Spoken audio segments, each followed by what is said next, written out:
काल बुलढाणा शहरानगत असलेला डोंगरखंडा या गावचे गिरी नामक एक रहिवासी, बुलढाणा अर्बनचे कर्मचारी अपघातामध्ये, अपघात म्हणाव की काय, 50 ते 60 फूट या माणसाला, या टू व्हीलर चालकाला एका टिप्परने ओरडत न्यावं.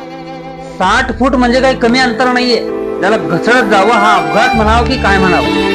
म्हणजे वाहन चालक सुद्धा किती बेशिस्त झालेले आहेत याला कारणीभूत आहे. बऱ्याच वेळ रस्त्यानं चालत असताना आपण हे जे दारुडे दुरुडे बेवडे बावडे गाड्या चालत असतात ना, हे यांना काही घेणं नाही. रस्त्यावरून कोण चाललंय काय चाललंय याच्यासाठी मी हे सांगतोय की आपली स्वयंसुरक्षितता महत्वाची आहे.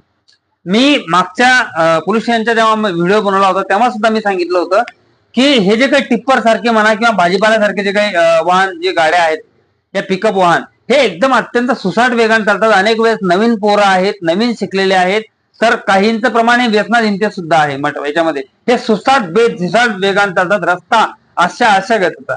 आणि ह्या ज्या नवीन गाड्या आहेत, ह्या गाड्या हेलकाव खातात एखाद्या वेळेस. त्याच्यामुळं या मोठ्या वाहनापासून थोडसा सुरक्षित अंतर घेऊन वाहन चालवा. एखादी घटना घडल्यानंतर तुमच्या परिवारात तुमचे मुलं उघड्यावर पडतात, तुमची पत्नी उघड्यावर पडते, आई वडील उघड्यावर पडतात. या बेवड्या बावड्यांचं काही नाही. हे यांचे कसेही गेले तर यांची जमानत घ्यायला हे दुसरे तयार असतात. आता तो फळा झाला डायरेक्ट. म्हणजे किती निर्दयता की हॉस्पिटलला नेण्यापर्यंतची दायित्व सुद्धा या माणसानं दाखवलं नाही.